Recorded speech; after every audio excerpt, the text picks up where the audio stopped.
Hello there. This is a painting technique that I found on TikTok. It's an experiment. I've never done it before, but we're gonna start. I picked three of these little 4x6s. I got them at the dollar store, I don't know, several months back. Then you grab a black for the main design because it's kind of like a line drawing, and then two contrasting pictures. On TikTok, they always use blue and pink because those are the colors of TikTok. But I am going to use Caribbean blue and what is this called? Grape taffy. So let's see what happens. So the first thing I'm doing is I'm going to paint all of these white. Um, I like a really white surface to start with. You don't have to if you don't want to. You can do this on paper with markers also. I saw lots of people do it. I saw a lot of people doing it even on a computer with a stylus. So it's kind of a surprise how it's going to turn out. I probably should have told you at the beginning what it's going to be, but now that I didn't, I'm going to make you wait. So I'm going to finish painting these and let them dry, and then I'll come back. Okay, so I have my little canvases painted white, and I'm brave. I do not draw the image on first. I'm just gonna let go for it. So I'm gonna do symbols that are my rune symbols. They're kind of like my personal symbols that I love. And don't judge my paintbrushes. I got them for $1 at the dollar store, so you know. Here we go. So you're just going to paint whatever your black line image is. So for some people, it's going to be an anime drawing. For some people, it might be a flower. For some people, it could just be a letter, like the letter of your kid's name or something like that. And by the way, if you have kids that are like technology based and do TikTok, they're going to see this and they're going to go, oh, because they will have seen it all over, and you will have impressed your teen or tween child. Okay. So I'm going to go ahead and do the other three of these, and then I will come back and do the next step. Okay, so we have the fairly solid black outline. And like I said, you can do this for any picture that you like. You can trace it. You can pull a page out of an adult coloring book or kids coloring book, whatever you want to do.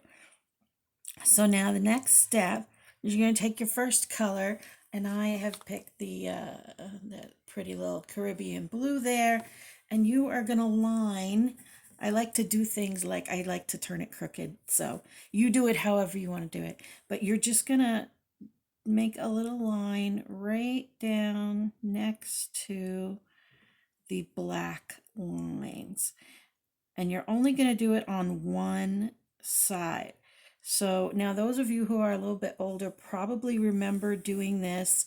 I went to high school in the 80s, and so you would do this to create like shadows on one side of your pictures because in class, before you had phones, we used to doodle and draw little things and make little weird letters or our version of graffiti or whatever it is. So you're just gonna draw along one side there, and you're gonna do that for all the pictures. So I'm gonna come back and show you what that looks like.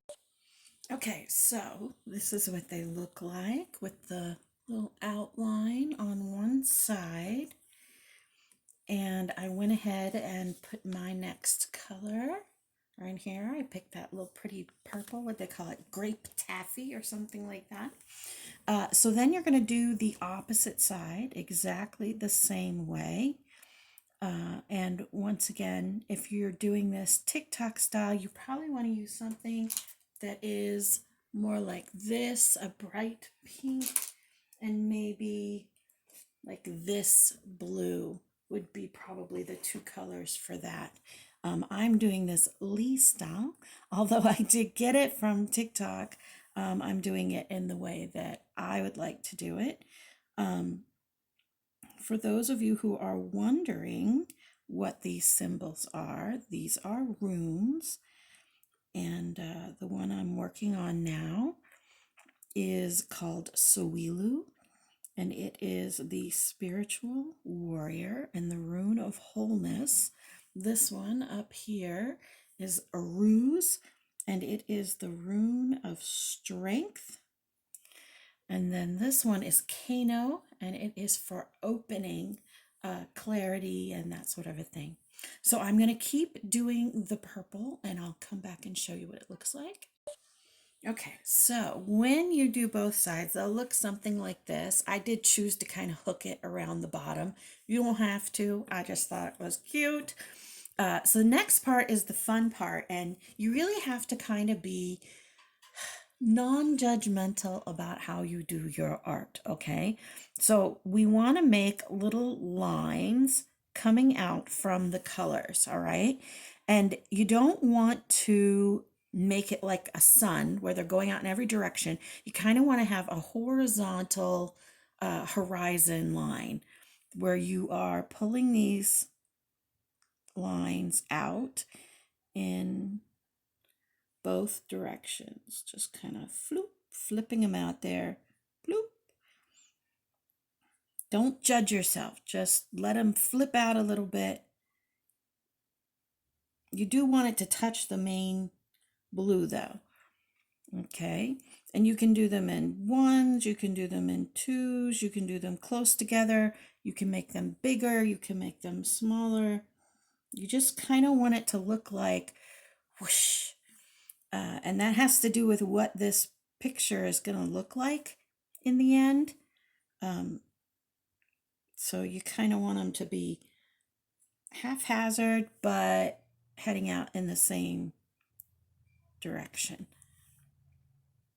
All right, so I'm gonna pause this. I'm gonna do it and then I'll come back. All right, now you're gonna do the exact same thing with the opposite color. Okay, so now you can see that I did this in both directions. And if you did some thinner black lines, you can put these right over top so that they go out in both directions over each other. I didn't do that, but that doesn't mean that you can't do that. It actually looks really cool when you extend these in both directions using like a thinner line. So the next part is the most interesting part, and this is what gives it its weirdness, okay? So the next thing you're going to do, and this is much easier if you used thinner lines. Again, I used a thick line. In fact, here, let me do it on something that is square here. I did thick black lines, but on thin black lines, this works incredibly well. So you're going to take this white and you're going to white out just little chunky lines, little spaces. You want to make sure that it's completely whited out, so you may need to go over it a couple of times. If you're doing this on paper, you can use actual whiteout. You can use white paint, you can use white gel pens, and you're just going to randomly pick spots to do these little white spaces. Now, I'm going to reveal what this is. This is called a glitch effect. And like I said, it is very effective on the thin lines. These thick ones, I don't know that the effect is going to come through as much now that I'm looking at it, but I still like it. So I'm going to bring you back after I get these done. Okay, so this is my finished project. It is the glitch effect, and I'm gonna disconnect my phone propped up here. It looks really good from far off. In fact, I mean, it kind of looks like everything is moving fast, but you can see when you get up close how I kind of did that. And if you make skinnier lines, you can go even crazier with your glitch because it makes it look like something is like they're moving really fast. So I hope you'll try this. And if you do, put your results down underneath of this and share your glitch effect. If you like this, let me know. We'll do some more painting videos together. I love every single one of you. You are beloved. You matter. You are loved.